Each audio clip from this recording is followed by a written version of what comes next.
Íbamos con el equipo de redes hacia Baltimore, que debe estar a unas 2 horas de aquí, y de pronto, al pasar por Filadelfia, desde donde les estamos hablando, hemos visto la ciudad inundada de carteles de Dalí. Y da la casualidad que Dalí es el pintor que mejor entendió y más aplicó en sus obras de arte la proporción áurea, la proporción divina, esta relación misteriosa que arranca de una curva, vamos, de una recta geométrica hace más de 2000 años y que luego aparece en la cría de conejos, en los pétalos de las rosas, en los cuadros de Dalí. Es la relación misteriosa entre los números y la belleza.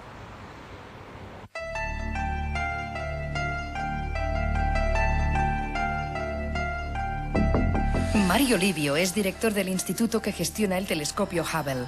Sus campos de interés abarcan desde los agujeros negros a la formación de planetas. Además, es un fanático del arte y ha publicado libros acerca de la intersección entre arte y ciencia. Mario, les voy a decir algo a los telespectadores. Por supuesto. No estoy muy seguro de que vayan a creerme. Oye, a saber qué dirán si les sugiero que trazando una línea como esta,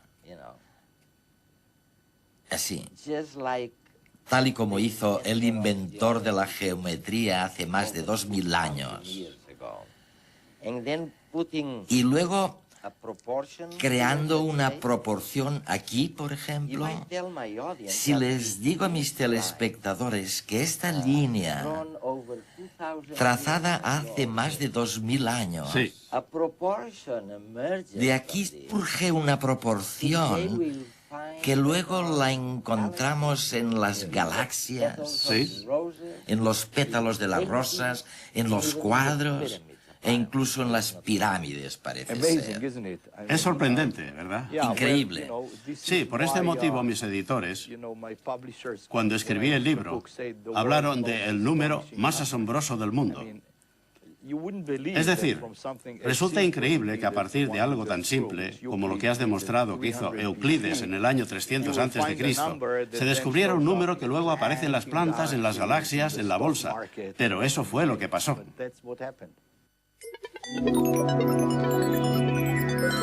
Existe un número que rige tanto la disposición de los pétalos de la rosa como las dimensiones de las obras de Le Corbusier, que se esconde entre las partituras de Debussy y tras la Mona Lisa de Leonardo da Vinci, que define la dinámica de los agujeros negros y la estructura microscópica de algunos cristales.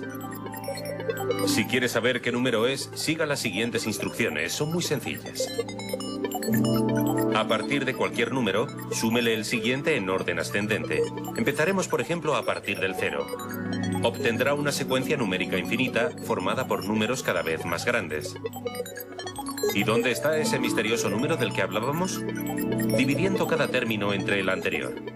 Sorprendentemente encontrará que el resultado de este sencillo cálculo, a medida que lo realiza entre los términos ascendentes de la secuencia, se va aproximando a un número cuyos decimales son infinitos, el número phi.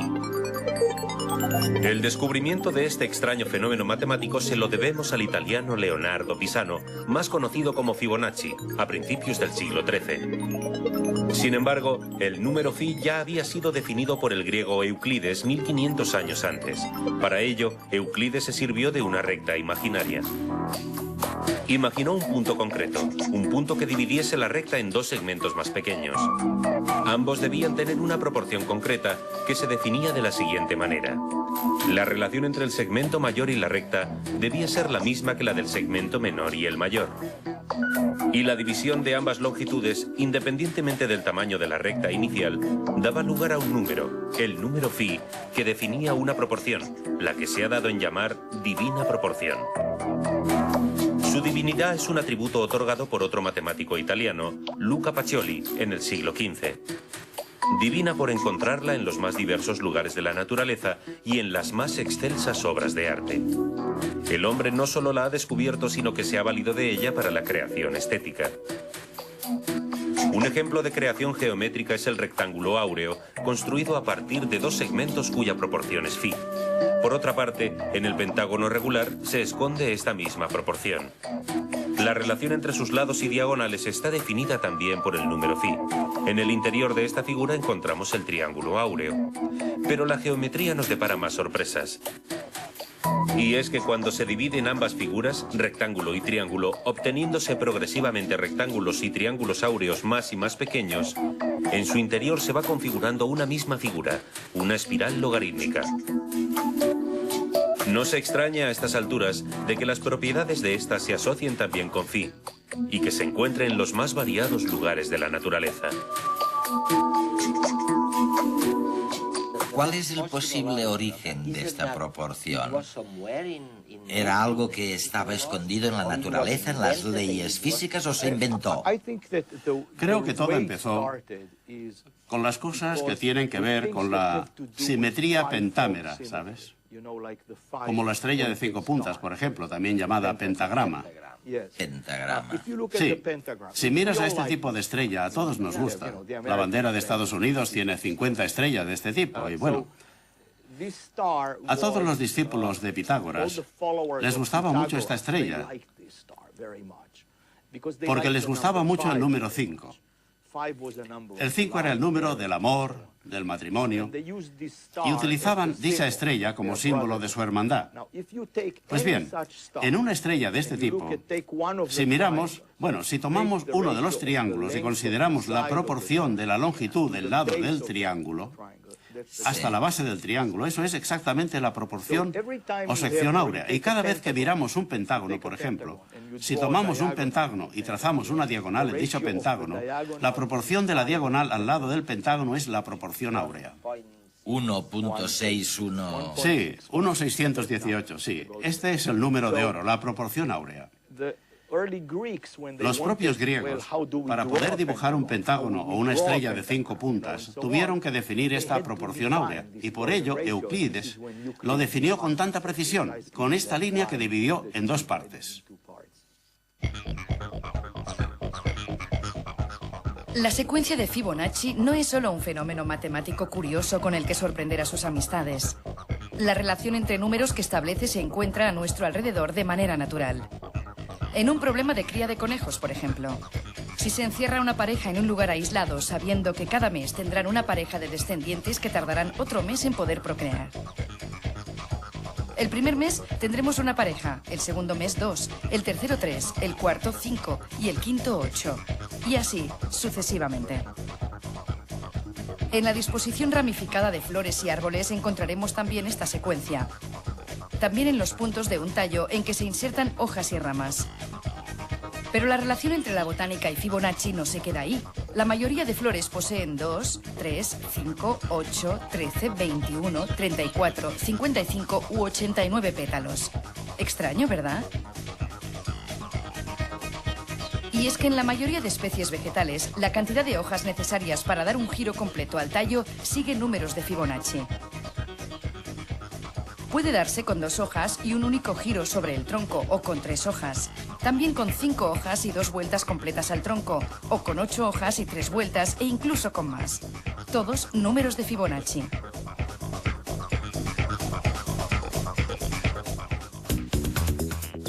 Lo mismo ocurre en la semilla de muchas plantas.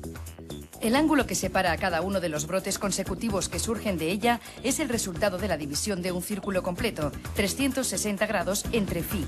De esta manera, la planta se asegura que a medida que el tallo crece, las ramas no crecerán una sobre la otra, sino que cada una alcanza una disposición diferente, aprovechándose mejor la luz del sol. En el corazón de muchas flores, como las margaritas o los girasoles, también podemos ver, si nos fijamos con atención, espirales cuyo número, en ambos sentidos, se corresponde con números de Fibonacci correlativos. Naturalmente, las espirales son de tipo logarítmico. Con esta disposición se consigue aprovechar el espacio horizontal más eficientemente. Y es que este tipo de espiral, surgida también del mundo de Phi, es muy frecuente en la naturaleza, desde los microorganismos más diminutos hasta las galaxias más lejanas. Moluscos, conchas, cuernos de carneros y colmillos de elefantes, huracanes, remolinos y fósiles se configuran así. Incluso el vuelo de los halcones sigue su silueta, ya que asegura un mismo ángulo de visión mientras el pájaro se acerca a la presa. Sin embargo, aquí no acaban las coincidencias. En los últimos años se ha descubierto un nuevo tipo de cristales, formados por figuras tridimensionales que también mantienen la proporción divina en su geometría, dando lugar de nuevo a un empaquetamiento muy estable en el espacio. Y por último, un nuevo descubrimiento que todavía está por resolver. Y es que un agujero negro pasa de calentarse a enfriarse cuando el cuadrado de su masa dividido entre el cuadrado de la velocidad con que rota dan como resultado phi. ¿Casualidad o motivo oculto? De momento, resulta un misterio. Hay una idea o fantasía sorprendente. Es la serie de Fibonacci. 1, 2, 3, 5, 8 y así. Bueno, como sea, añadiendo los últimos dos se consigue siempre alargar la serie. Es fantástico, es increíble. Has explicado la historia de cómo intentó explicarlo y cómo Fibonacci llegó a la serie observando conejos. ¿Y por qué no nos lo cuentas? Pues bien, Fibonacci vivió en el siglo XIII. Fue una persona muy interesante, posiblemente el principal matemático de su época en Europa.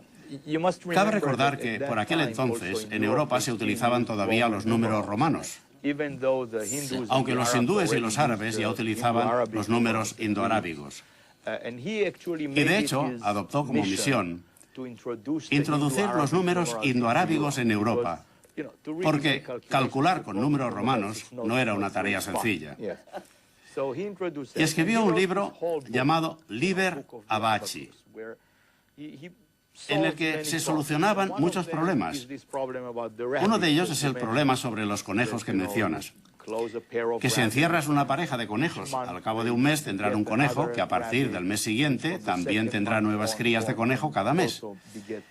Y quería saber cuántos conejos había al año, por decirlo así. Y así se obtiene la secuencia de 1, 1, 2, 3, 5, etc., en la que cada número, empezando por el tercero, equivale a la suma de los dos números anteriores. Bueno, esto por sí mismo hubiera sido tan solo una curiosidad sorprendente si no fuera porque esta misma secuencia aparece en muchos lugares. ¿Cómo? ¿Cómo cuáles? Como la disposición de las hojas de las plantas, por ejemplo, ¿sabes? Se puede ver en las hojas de las plantas o en los girasoles. En los girasoles, en la cabeza del girasol, se ven espirales en una dirección u otra. Y si las contáramos, veríamos que siempre son dos números de Fibonacci, en una dirección y en la otra. O en los pétalos de la margarita, por ejemplo. Sí, en efecto. Los he contado yo mismo, ¿Sí? ¿eh? En mi jardín recogí una margarita. Lo más interesante es que si partimos de la secuencia de Fibonacci y avanzamos lo suficiente en la secuencia, la razón de dos números adyacentes, cualesquiera, se acerca más, y más a la proporción áurea. Así que la secuencia de Fibonacci es la proporción áurea, pero disfrazada. Es increíble. Esto es lo que la hace tan fascinante, que esta frecuencia y la proporción áurea aparecen en muchísimos fenómenos reales, ya sean naturales o realizados por el hombre. Sin embargo, quiero resaltar que no hay nada especialmente misterioso en todo esto. No hay magia. No, en este número no. Es decir, hay que dejar a un lado la mitología. En realidad surgen de las propiedades de los sistemas que estudiamos, que o bien presentan una simetría pentámera, por lo que siempre tienen la sección áurea, o bien es una necesidad. Por ejemplo, en el caso de la planta. Las hojas están dispuestas de este modo porque si estuvieran, pongamos, formando 90 grados, al acabar un giro, las próximas hojas se solaparían con las anteriores. Y esto no es bueno para la planta, porque las hojas necesitan luz y lluvia. Así que hay que encontrar el ángulo que aproveche el espacio con más eficacia. Y resulta que este ángulo está relacionado con la proporción áurea, porque así es como matemáticamente se puede. Tiene que ser así, oye. Sí, no es que las plantas sepan matemáticas, solo que, ¿sabes?, necesitan sobrevivir. ¿Y qué es lo que encontró Dalí en esta proporción áurea para incluir ese dodecaedro en su famoso cuadro de la Sagrada Cena? El sacramento de la Última Cena, sí. De hecho, en este cuadro Dalí incluyó la proporción áurea dos veces. En primer lugar, si miramos la proporción de la longitud del cuadro con respecto a la altura, equivale a la proporción áurea. Además, pintó este gran dodecaedro suspendido sobre la mesa porque el dodecaedro, para Platón, representaba todo el universo. Y resulta que el dodecaedro está estrechamente relacionado con este número, 1,618. Si queremos calcular el volumen de un dodecaedro cuya longitud sea de, digamos, 1 centímetro, podemos expresarlo con la proporción áurea perfectamente. También. Sí. En la cabeza de Dalí, el dodecaedro, el símbolo de una de sus obsesiones matemáticas. Detrás de esta excentricidad se esconde un mensaje matemático. Realmente entiendo que lo que nos quería dejar claro y manifiesto es que él entendía que el universo se estaba representando en la pintura mediante un dodecaedro de manera habitual y sistemática, y en el dodecaedro estaba implícita la divina proporción, el número de oro. Dalí abandona el surrealismo en los años 40. Crea un nuevo estilo, el misticismo nuclear, en el que unirá religión y ciencia. Las matemáticas tendrán un importante papel en su nueva etapa. Creo en Dios, pero no tengo la fe. Por las matemáticas y por las ciencias particulares, sé que es indiscutible que Dios tiene que existir, pero no me lo... Parte de esa fe se la darán las proporciones divinas del número de oro, Phi. El número Phi es realmente sorprendente. No sabemos la razón por la cual todos los seres vivos crecemos con este sistema de proporciones. Esa singularidad que hace que no sepamos realmente qué es, pero que realmente está en todas partes, sigue teniendo ese carácter místico divino.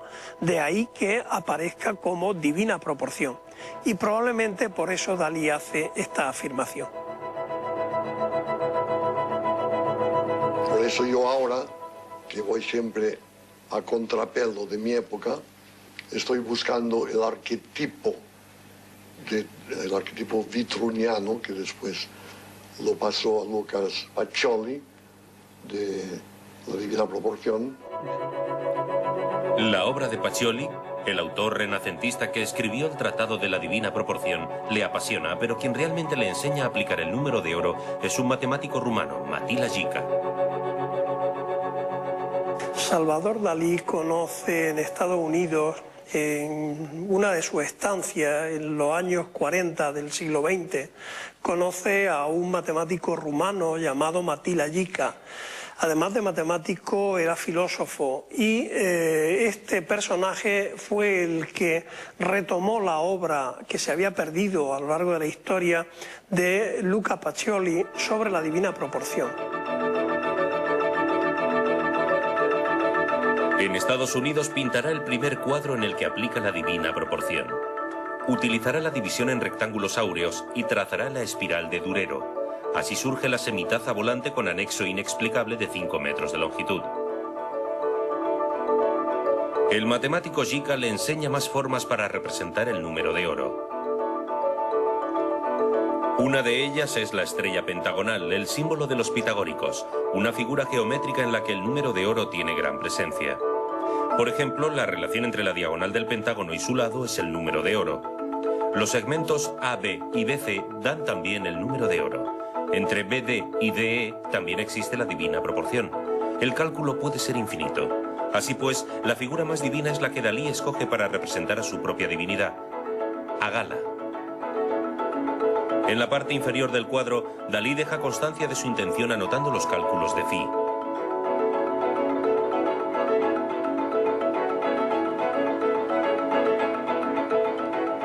Cuando Dalí vuelve a Portligat, la relación con Jica continuará por carta. El matemático rumano le explica los detalles de un poliedro platónico, el dodecaedro, que Dalí utiliza para una de sus obras místicas más importantes, la Santa Cena. Pinta un dodecaedro formado por 12 pentágonos áureos. En el centro, inscribe el cuerpo de Cristo. Además, los apóstoles están dispuestos utilizando esta proporción. Pero el número de oro no tan solo impregna sus cuadros, también se esconde en algunas de sus insólitas declaraciones. Había una especie de conferencia de prensa y preguntaron a Cocteau, si se hubiera quemado el Museo del Prado, ¿qué hubiera salvado usted? Y dijo, mirándome a mí, quieren decir eso, Dalí no puede hacer mejor, pues yo me hubiera salvado el fuego. Y entonces yo, como que soy un poco teatral, hice ver que reflexionaba un poco, que ya lo tenía pensado, y dije, pues Dalí se llevaría nada menos que el aire, y específicamente el aire contenido en las meninas de Velázquez, que es el aire de mejor calidad que existe. ¿Cómo consigue el movimiento de ese aire en esa estancia? Pues lo hace apoyándose en el desarrollo de una espiral áurea, la espiral de Durero, que entra por la ventana y acaba en la paleta y el pincel de Velázquez. En algunas de sus originales apariciones, utiliza animales y vegetales que también contienen el número de oro. En cuanto al erizo, si nosotros le quitamos todas las púas que le protegen, ¿no?, y que forman parte de él, queda a la luz una estructura pentagonal muy clara en cuanto al crecimiento de este animal. En esta disparatada aparición también se encuentra el número de oro. Si dividimos la altura de la alcachofa entre su anchura de una sección de este fruto, aparece un número que está comprendido entre el número de oro y su raíz cuadrada. Pero también lo podemos ver observando la disposición de las distintas hojas. El Dalí showman, el Dalí pintor, el Dalí divino. Todos los Dalís que conocemos aplican de un modo u otro las proporciones del número de oro. Adiós. Adiós, muchachos.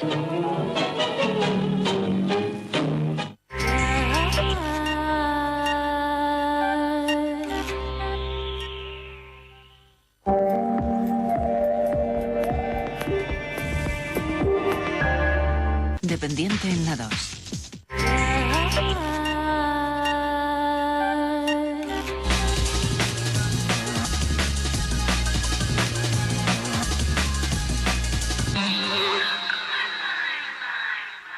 Los animales utilizan todo tipo de herramientas a la hora de encontrar pareja o de sobrevivir en el medio natural. En muchos casos, la estética está supeditada a la supervivencia y muchas veces ser bello ayuda a huir de los depredadores. Unos investigadores de la Universidad de Wisconsin en Estados Unidos han identificado el interruptor molecular que decide la pigmentación y la forma de las alas de la mosca de la fruta. Los científicos han descubierto que las mutaciones accidentales son conservadas por cada especie en función de las ventajas que éstas les otorgan. Aunque el descubrimiento se haya realizado en la mosca de la fruta, también se puede extrapolar al resto de las especies animales, incluidos los humanos. O sea que lo que comienza casi por casualidad acaba siendo una ventaja para los animales. Un descubrimiento que permitirá determinar las claves que definen el cuerpo animal. Gracias a avanzadas técnicas de resonancia magnética, es posible determinar el tipo de personal más apto para un puesto laboral. Es decir, que ahora para obtener un trabajo, en lugar de hacer un currículum o una entrevista personal, tendremos que someternos a un escáner cerebral. Muy pronto, para optar a un buen trabajo, lo realmente importante será pasar un examen cerebral que determinará de forma muy precisa las cualidades personales. La prueba se realiza en menos de una hora y consigue determinar si un potencial candidato es una persona extravertida y sociable o si es proclive a la depresión y el estrés. Sometiendo a los participantes del estudio a un sencillo escáner, los investigadores han podido demostrar la relación entre diversos tipos de personalidad y las zonas del cerebro activadas en función de determinados estímulos, lo que indicaría la idoneidad para cubrir un puesto de trabajo.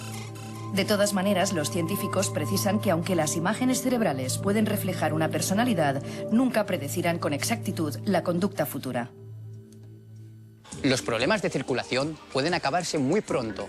No se trata de hacer más carreteras ni de reducir el número de coches. La solución está en el cielo y en los taxis voladores, unos vehículos aéreos muy reales, que pueden estar en circulación en menos de 5 años. El prototipo ha sido bautizado como JetPod. El avión, medio helicóptero o medio coche, puede despegar y aterrizar en un tramo de tan solo 125 metros. JetPod podrá realizar las primeras pruebas de vuelo el año que viene y se comercializará a finales del 2010. Según los primeros ensayos, transportarán hasta 7 pasajeros que deberán desembolsar 18 euros por trayecto. Los creadores del invento, además de descongestionar las vías de las grandes ciudades, aseguran que la nueva fórmula es mucho más respetuosa con el medio ambiente que los coches. Además, las paradas y estaciones de los JetPod se pueden construir aprovechando el trazado de ríos, caminos y ferrocarriles.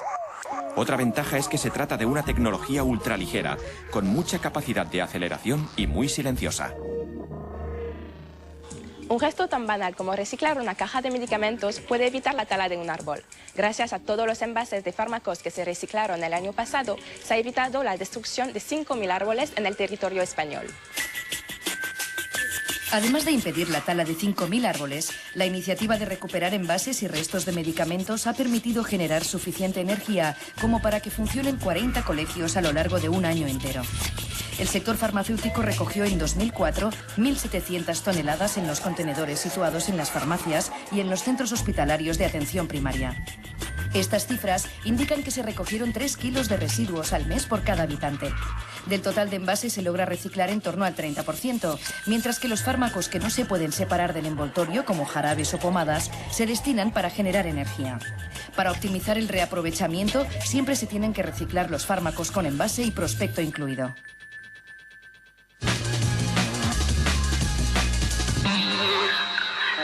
¿Y qué me dices de las galaxias? De las leyes que rigen las espirales en las galaxias.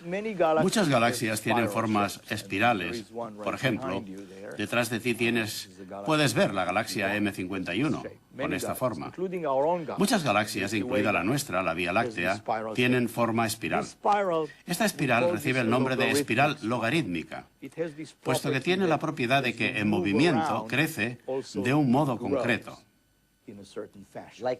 Como una monita. Sí. Se observa, por ejemplo, en el Nautilus Pompilius. Y en muchas cosas más se observa este tipo de forma. Es precioso. Es realmente bonito. Hubo un matemático famoso, Bernoulli, que escribió un libro sobre esta espiral tan hermosa. Resulta que este tipo de espirales, no todas, pero las espirales logarítmicas sí, están relacionadas con la proporción áurea, en el sentido de que si tomamos un rectángulo, cualquier rectángulo, no cualquier rectángulo, uno cuya longitud con respecto a la anchura sea la proporción áurea, y si cortamos un cuadrado, obtenemos un rectángulo más pequeño que también incluye la proporción áurea. Si volvemos a cortar otro cuadrado, otro más pequeño, sigue siendo un rectángulo áureo. Si conectamos los puntos de corte, obtenemos una espiral logarítmica. Ya lo veo, fantástico. Sabes, colecciono algunos fósiles y tengo una monita que es exactamente como tú estás diciendo. A medida que evolucionan, crecen, las líneas son hermosísimas. Bueno, parece que ocurre algo muy parecido con la música también. De hecho, al parecer, Pitágoras, según cuenta la historia, estaba caminando por la calle y oyó un ruido en un taller, entró y allí empezó lo que sería el principio de la armonía. Incluso en la actualidad, cuando hablo con músicos, a menudo les formulo la siguiente pregunta. Les digo, oye, ¿cómo puede ser que esto suene bien y en cambio esto otro suene tan horrible? Es decir, ¿por qué suenan bien las cosas? ¿Tiene algo que ver también con la proporción áurea?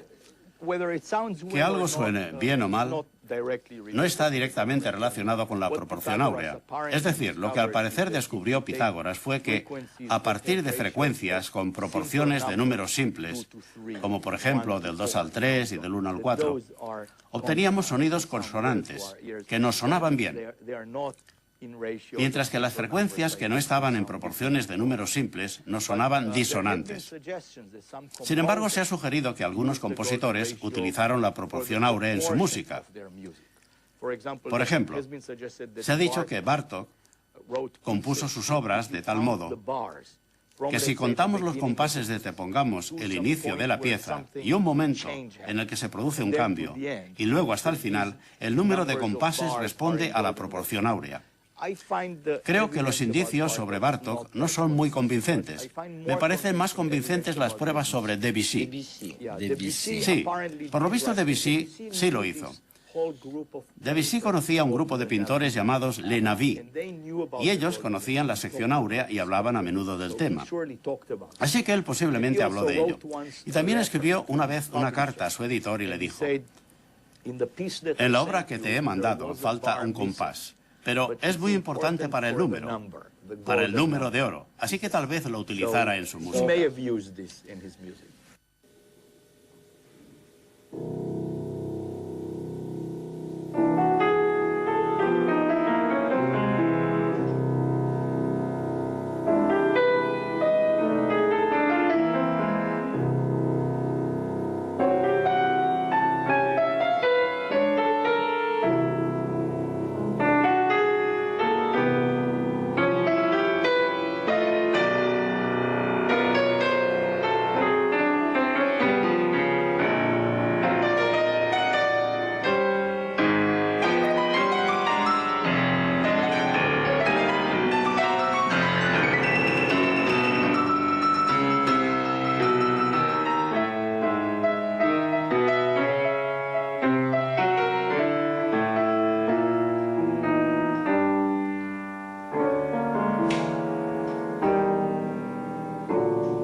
La pieza que acaban de escuchar ha sido compuesta basándose en la proporción áurea. Orden, equilibrio, naturalidad.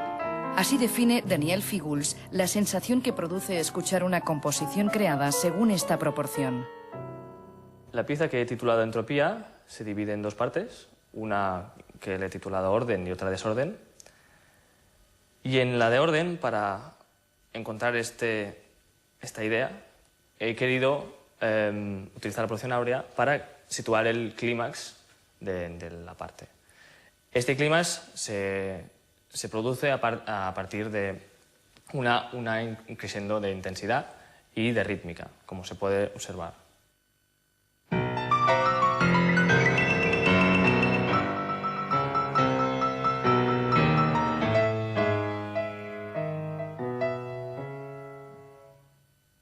El clímax siempre es la parte más intensa, más consciente de la obra, y por eso los compositores acostumbran a saber exactamente dónde la ponen. Se podía poner en la mitad, se podía poner en un tercio. En este caso yo lo he puesto en la proporción áurea porque creo que da a la sensación total, al haber terminado la obra, una sensación de naturalidad. Eso ya los compositores desde antiguo lo utilizaban para situar el punto culminante intuitivamente, ya no lo hacían conscientemente. No solo el clímax está situado en un momento determinado. Cada elemento importante de la pieza está en proporción áurea respecto al resto de elementos. Y del mismo modo en que se crea un fractal, se va construyendo la pieza. Todos estos elementos contribuyen a crear una sensación de naturalidad. ¿Pero por qué? El por qué no es consciente, o sea, el por qué no nos podemos hacer nosotros la pregunta, porque no es racional. Entonces, como es una cosa visceral, sentimental, no tiene respuesta. En la pieza titulada Desorden, las notas se ordenan de forma subjetiva, no siguen las leyes de la proporción áurea.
El resultado final depende más del intérprete que de las matemáticas. Si el orden nos parecía previsible, ahora el desorden nos mantiene en tensión. La sensación que provoca la primera pieza es una sensación de naturalidad, de inconsciencia, de que la música fluye interiormente sin tener que pensarla. En la segunda, por el contrario, él necesita una escucha mucho más consciente. En realidad yo manipulo al oyente de forma que debe mirarme, debe escucharme.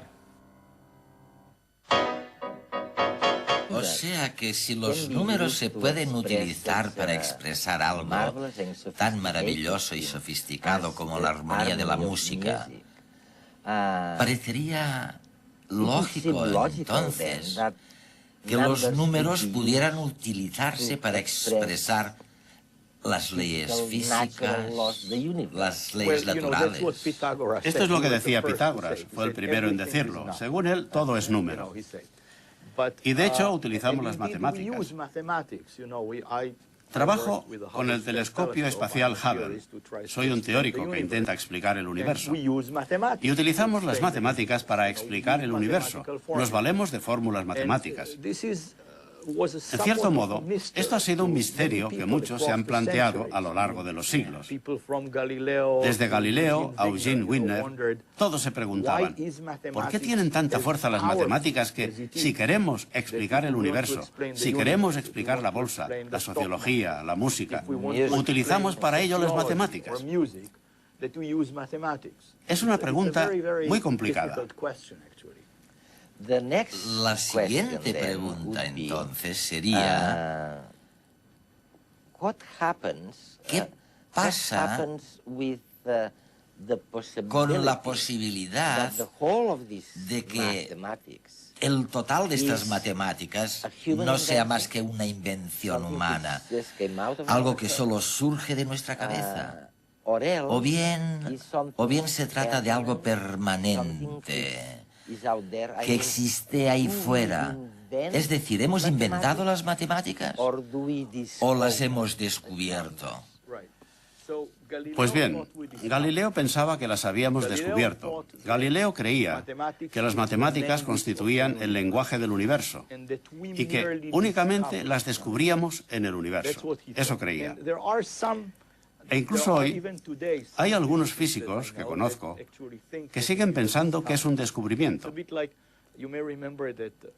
Es un poco como cuando Michelangelo sugirió en algún momento que tal vez sus esculturas ya estaban allá, que él las descubría al retirar la piedra.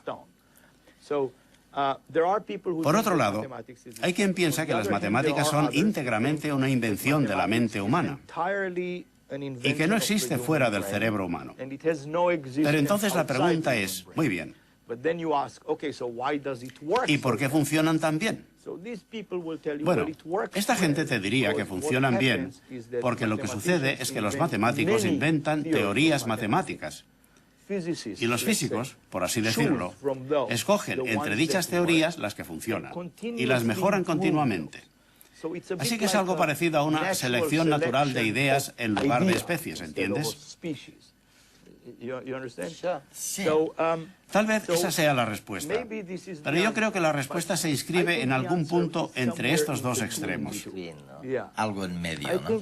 Sí, yo creo que hemos inventado las matemáticas, pero creo que hemos inventado un tipo específico de matemáticas que encaja con nuestra percepción del universo. Es decir, se nos da bien ver líneas rectas, bordes, cubos, exacto, sí. Creo que es lo que condujo a Euclides a inventar los axiomas específicos de la geometría que inventó. Si hubiéramos tenido, por ejemplo, visión infrarroja y todo se nos apareciera algo borroso, tal vez habríamos inventado un tipo distinto de matemáticas, porque hoy en día sabemos que el conjunto de axiomas de Euclides no es el único conjunto posible. Se puede inventar una geometría riemanniana, una geometría lobachevskiana, otros tipos de geometría. ¿Por qué inventó Euclides este tipo específico? Creo que tiene que ver con el modo en el que percibimos la naturaleza. Claro, así que cuando trabajas con el telescopio Hubble, observando el universo, si quisieras decirle a alguien en el otro extremo del universo quién eres y qué haces, tal vez sería útil mandarle el número 1.6, la proporción áurea, ¿no? Tal vez bastaría enviarles la proporción áurea 1.6. Pudiera ser, pero no está muy claro que funcionara. Si resulta que otras civilizaciones inteligentes, en caso de existir, han logrado llegar al mismo tipo de matemáticas que tenemos nosotros, con el mismo tipo de axiomas geométricos, lo cual no es imposible, pues si también viven en un planeta de baja gravedad como nosotros, tal vez lo hayan hecho. Bueno, pues entonces si les mandamos 1.618, tal vez puedan reconocerlo como la proporción áurea, pero quizá no. Quizá han llegado a unas matemáticas muy distintas.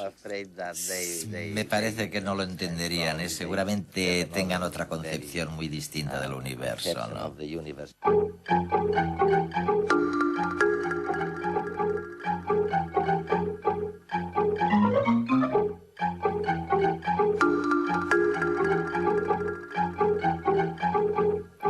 Con la aparición de la fotografía y el cine hace más de 100 años, el hombre por primera vez en su historia puede capturar la realidad tal como es.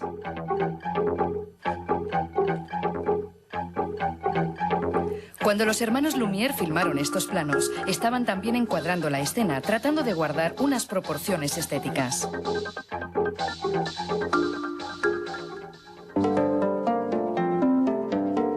El cine y la fotografía están íntimamente relacionadas con las proporciones. Las fotografías que hacemos están enmarcadas en un rectángulo de proporciones precisas.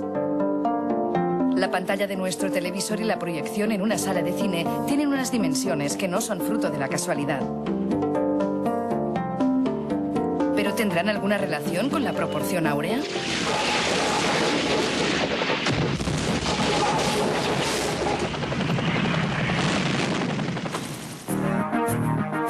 El formato fotográfico que conocemos se lo debemos a Oscar Barnack, que lo eligió para fabricar la primera cámara de 35 milímetros, la Leica.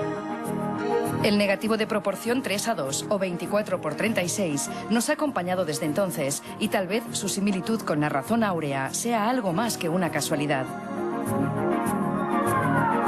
La relación 1:5:1 de la foto de 35 milímetros está muy cerca del 1:62 de la proporción divina. Henri Cartier-Bresson, uno de los más importantes fotógrafos del siglo XX, nunca retocó sus fotografías. Estas siempre se presentaban tal y como salían de su Leica, en el formato 3:2. Su formación como pintor fue decisiva a la hora de encuadrar y componer sus imágenes, centrándose en una geometría concreta, la que da el negativo de 35 milímetros. Y así podemos encontrar la proporción áurea en varias de sus instantáneas. Lo sorprendente es que Cartier-Bresson no las creaba como lo hace un pintor, sino que debía encontrarlas en la impredecible vida diaria.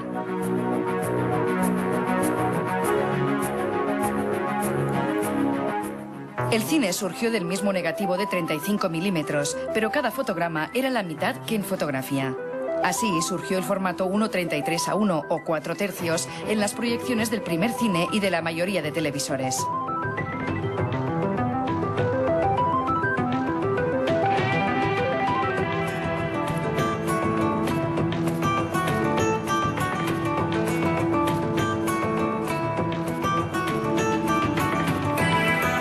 Pero con el tiempo, poco a poco, las pantallas de cine se han ido ensanchando.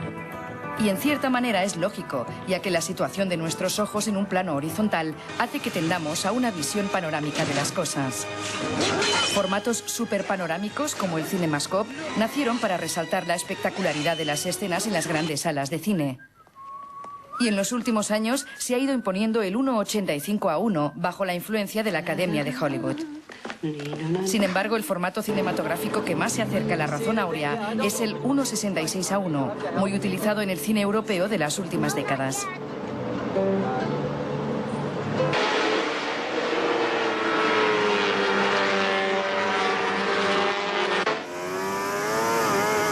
La tendencia a crear pantallas panorámicas llegó también a la televisión. Así nació el 16:9 como una fusión del CinemaScope y la antigua pantalla de 4 tercios. De hecho, si superponemos ambos formatos, vemos que el 16:9 encaja como un paso intermedio entre la pantalla cuadrada y la superpanorámica. El 16:9 sería en el mundo de la televisión el más cercano a la razón áurea. Es un formato de proporciones armoniosas que facilita la emisión de películas en formato panorámico.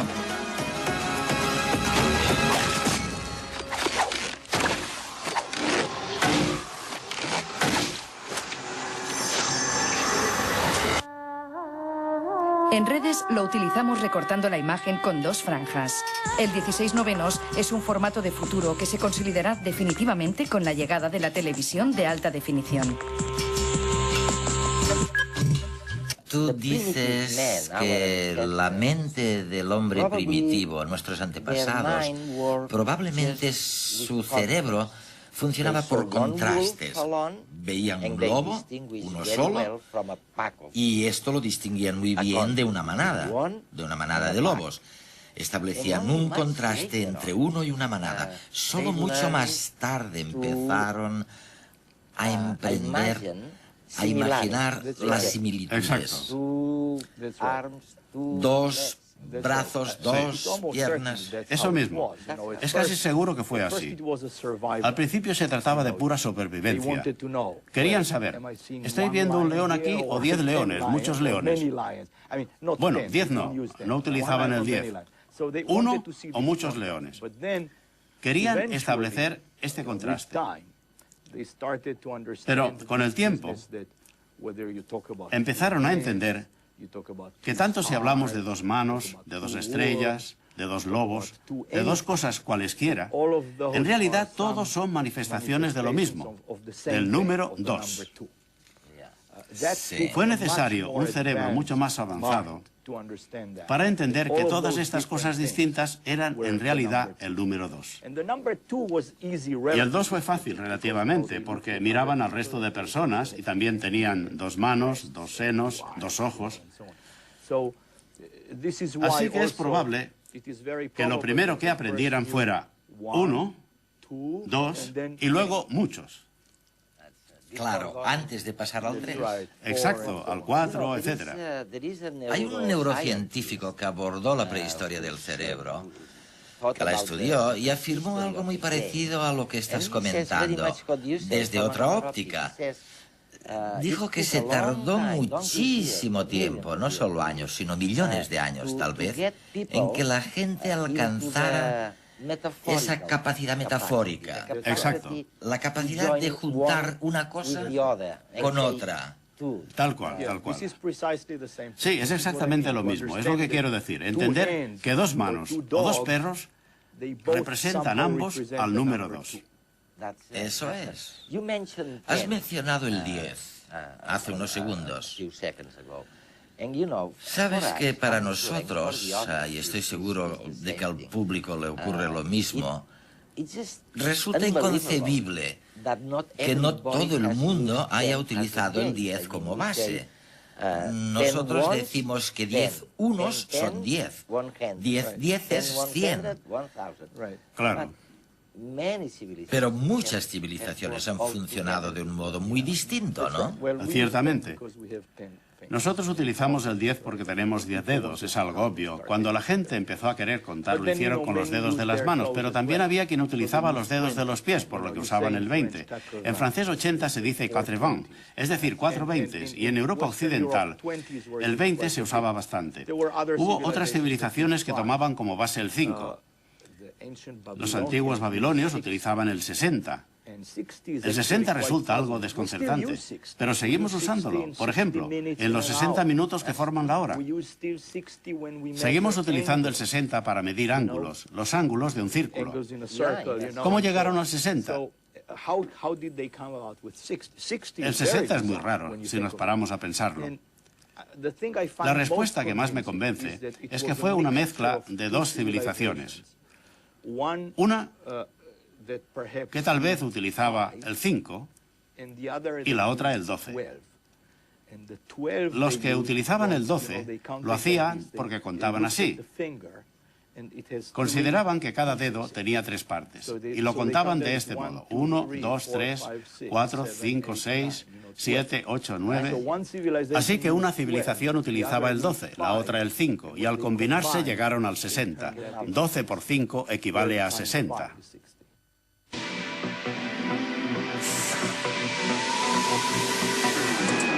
Como viene siendo habitual, el equipo de redes quiere potenciar la participación de todos los espectadores a través del concurso La Cuestión. En la presente edición os pedíamos que respondieseis de forma argumentada a la pregunta: ¿qué creencia popular puedes demostrar que es falsa? Una vez cerrado el plazo de presentación de los artículos, hemos recibido cientos de textos que están siendo valorados por un jurado formado por 4 científicos de primera línea.